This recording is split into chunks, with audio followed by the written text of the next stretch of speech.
संसार में नाम यश कीर्ति सब कुछ मिल जाता है, धन भी बहुत मिल जाता है, लेकिन वह लाखों जन्मों के लिए फिर से भटक जाता है।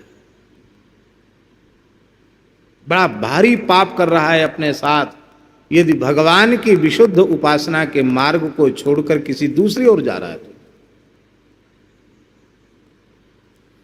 ईश्वर के अस्तित्व में ही विश्वास नहीं रह जाता। तंत्र मंत्र वाले, भूत प्रेत वाले लोग वो ऐसी बात बता देंगे कि आपका मन भी स्वीकार कर लेगा कि हाँ हाँ बात तो सही है।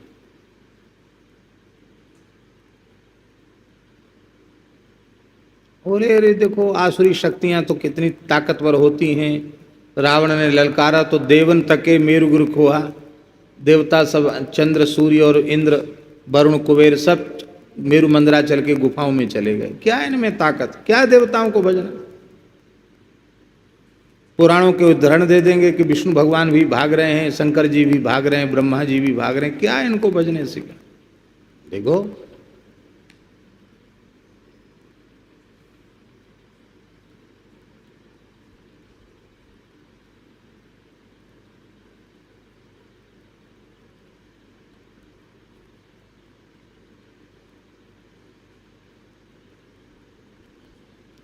परम श्रद्धेय स्वामी श्री अखंडानंद सरस्वती जी महाराज से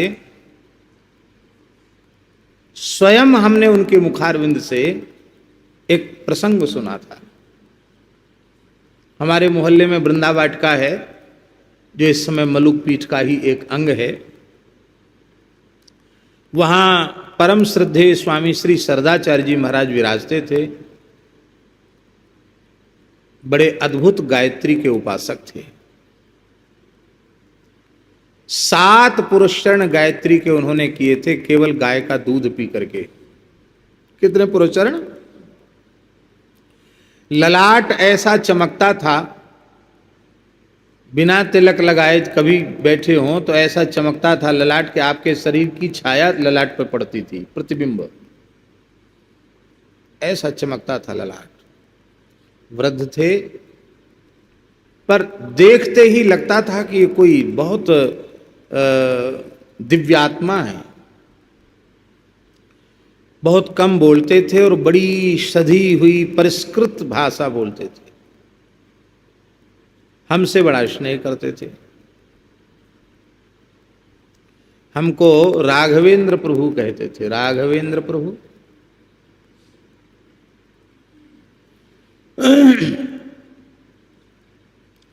तो उनके 7 पुरस्चरण पूर्ण हुए थे। उसकी समाप्ति पर पूज्य श्री प्रभुदत्त ब्रह्मचारी जी भी आए थे और परम श्रद्धेय स्वामी श्री अखंडानंद सरस्वती जी भी वृंदावाटिका आए थे। उन दोनों का प्रवचन हुआ था। गायत्री पुरस्चरण पर एक छोटी पुस्तक भी छपी थी, वो पुस्तक भी हमको मिली थी। तो उसमें ब्रह्मचारी जी का भी उद्बोधन हुआ था, पूज्य श्री प्रभुदत्त ब्रह्मचारी जी का, और पूज्य स्वामी श्री अखंडानंद सरस्वती जी का भी उद्बोधन हुआ था। तो मुझे स्मृति में है उनका वह उद्बोधन। उस उद्बोधन में पूज्य स्वामी अखंडानंद जी महाराज, स्वामी जी महाराज ने कहा था कि काशी के एक साधक थे,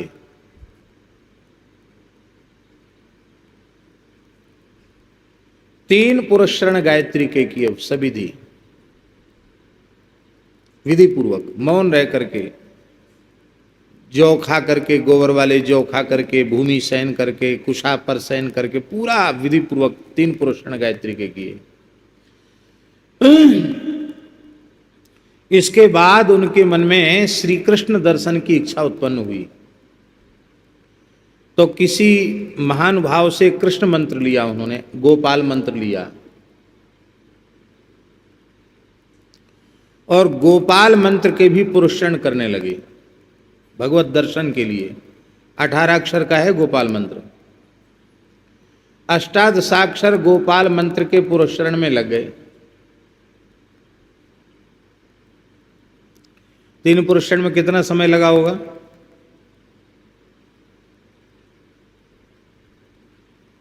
साल भर में तो नहीं भये होंगे 3 पुरुषण। आपको कितना, 2 वर्ष तो लगा? 3 वर्ष, 2 वर्ष लगा। तो चलो 2 वर्ष ही गिन लो, तो 3 पुरुषण में 6 वर्ष हो गए। और फिर 18 पुरुषण उन्होंने गोपाल मंदिर के किए। कितने? सभी दी। लेकिन फिर भी उनको अनुभूति नहीं हुई।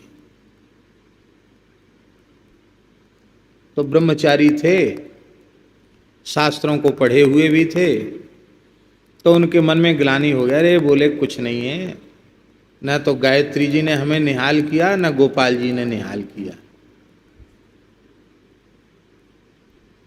उनका विचार था कि हम तो विरक्त साधु हो जाएंगे, अभी तो पढ़ लिख कर ब्रह्मचारी थे, अब घर में चले जाएंगे, घर में ही अपना जैसे तैसे अपना गुजारा करेंगे। पहले विचार था कि हम साधु हो जाएंगे। तो घर चल पड़े और इतने वर्षों तक कहीं गए नहीं, काशी से गए नहीं, और अब घर की ओर चल पड़े।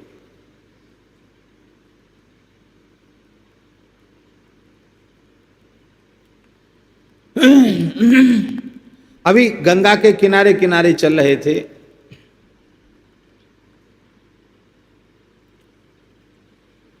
कि एक व्यक्ति उनको मिला। वो बहुत ऊंचे पेड़ पर चढ़ा था, बट का पेड़ था, बहुत ऊंचा पेड़ था, बड़ा विशाल पेड़ था, उसके ऊपर चढ़ा था। और उस व्यक्ति ने कहा, ए पंडित जी, ब्रह्मचारी जी,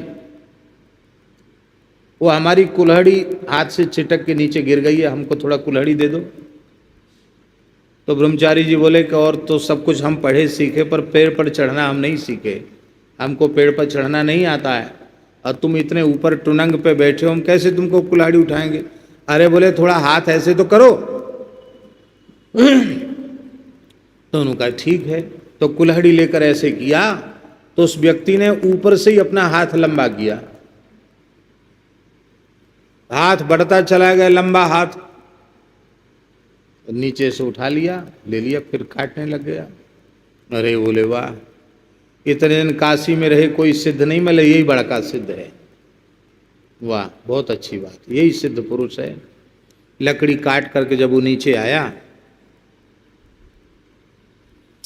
तो बोले कि ये आपको चमत्कार कैसे? अरे बोले बच्चा, पंडित जी क्या बताएं आपको, मेरे पास तो बहुत सिद्धियां हैं, कहीं से कहीं पहुंच जाना, कहीं से कुछ मंगा देना, करोड़ों रुपए इकट्ठे कर देना, मैं तो बहुत कुछ मेरे पास है। अच्छा, कुछ चमत्कार भी दिखाए उसने?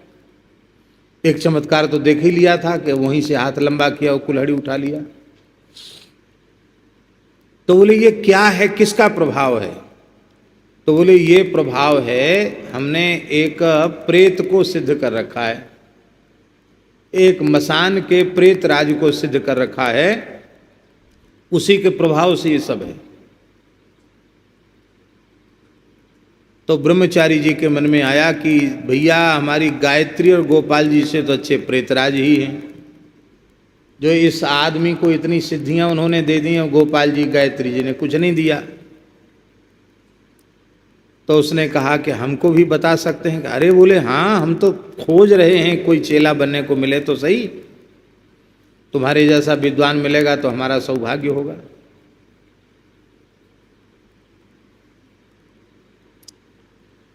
तो बताओ। बोले ऐसे थोड़ी, कुछ दिन तो हमारी सेवा में रहना पड़ेगा। सेवा में रहा।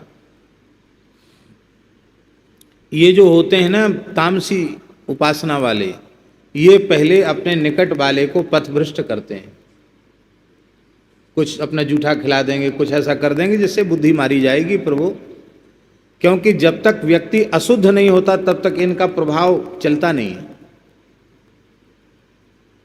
तो पहले तो इस बेचारे ब्राह्मण को उसने धीरे धीरे पथभ्रष्ट किया, और पथभ्रष्ट करने के बाद तो ऐसी स्थिति हो गई कि खान पान की शुद्धि भी समाप्त हो गई, बोले हाँ, अब तुम सफेद कपड़ा छुड़ा करके काला कपड़ा पहना दिया, मसान में बिठा दिया और फिर एक प्रेत का मंत्र बताया, जिसको उसने सिद्ध कर रखा था उसी प्रेत का मंत्र बताया।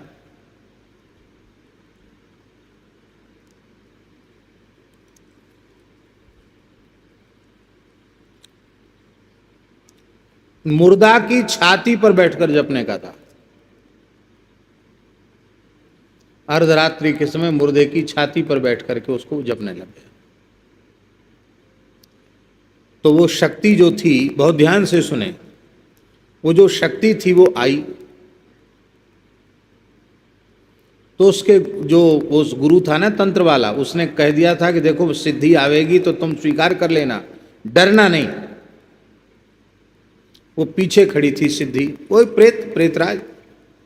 उसने कहा मैं प्रसन्न हूं तुम्हारे साधन से, क्या चाहते हो मांग लो। उसने सिखा दिया था कि बस और कुछ नहीं चाहते हैं, तुम हमारे बस में हो जाओ और हम जो कहें सो तुम करो, इतना कहना। इसके मन में आया कि वो तो कहते थे कि तुम डरना नहीं, तो हमने तो देखा ही नहीं, पीछे से क्यों बोल रहा है। तो मांगने से पहले ही उनके मन में आया कि मैं कहूं तो सही इसको कि भाई तुम दर्शन क्यों नहीं दे रहे हो, पीछे क्यों खड़े हो। तो बोले वो ब्रह्मचारी जी ने कहा कि भाई वरदान तो हम पीछे मांगेंगे, पहले आप ये बताइए कि आप पीछे क्यों खड़े हैं, सामने क्यों नहीं आते हैं। अरे तुम्हें अपने काम से प्रयोजन है कि ये ऊट पटांग प्रश्न कर रहे हो। नहीं नहीं, बताओ बताओ बताओ। बोले हम पीछे बताएं, पहले बाद में मांगेंगे, पहले आप बताइए कारण। बहुत पीछे पड़े तो उसने कहा कि तुमने गायत्री का पुरस्मरण किया है, गोपाल मंत्र का जप किया है, तुम्हारे शरीर में इतना तेज है कि मैं तुम्हारे सामने पड़ूंगा तो भस्म हो जाऊंगा, इसलिए मैं तुम्हारे सारे काम करूंगा लेकिन कभी जीवन में तुम्हारे सामने नहीं आ सकता।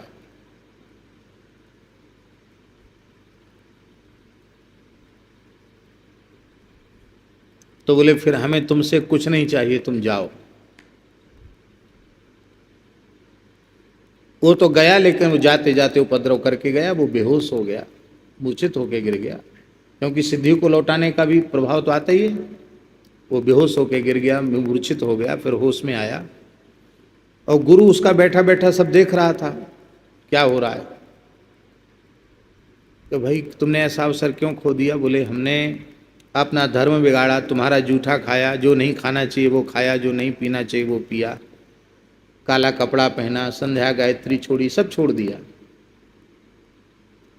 इतने भ्रष्ट होने के बाद भी गायत्री के जप का, गोपाल मंत्र के अनुष्ठान का इतना तेज कि तुम्हारा जो इष्ट देवता है वो कह रहा है कि तुम्हारे सामने आकर मैं भस्म हो जाऊंगा। तो भैया ऐसी रिद्धि सिद्धि तुम अपने पास रखो, हमें जीवन में कोई अनुभूति न हो, कोई रिद्धि सिद्धि न हो, तो भी हम तो अब भगवान को ही भजेंगे। बड़े अच्छे ढंग से पूज्य स्वामी जी ने ये चरित्र सुनाया था। तो बोले कि वह साधक फिर लौट के काशी चले गए और फिर काशी से, काशी के बड़े महापुरुषों के चरणों में बैठकर उन्होंने कहा कि मेरा इस प्रकार से पतन हो गया है, तो मेरा प्रायश्चित बतावें। तो ब्राह्मणों ने जो भी प्रायश्चित बताया वो प्रायश्चित तत्त कृच्छ चांद्रायण आदि उन्होंने किया।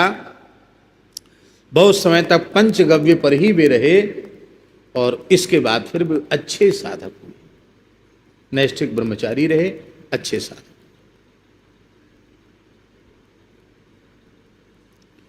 कोई अनुभूति न होवे राम मंत्र, कृष्ण मंत्र, नारायण मंत्र के जब से, तो भी इनसे श्रेष्ठ और कुछ है ही नहीं। अनुभूति के चक्कर में फंसते ही क्यों भाई, सिद्धियों के चक्कर में फंसते ही क्यों हो। रिद्धि सिद्धि बहु प्रेरे भाई, बुद्धि ही लोभ दिखावे आई। हो ये बुद्धि जो परम सयानी, तिन तन चितै न अनहित जानी। यदि बुद्धि परम सयानी होगी तो सिद्धियों की ओर तृण समति न सिद्धि गुण त्यागी कहिए तात सो परम विरागी। सिद्धियों का त्याग कर देता,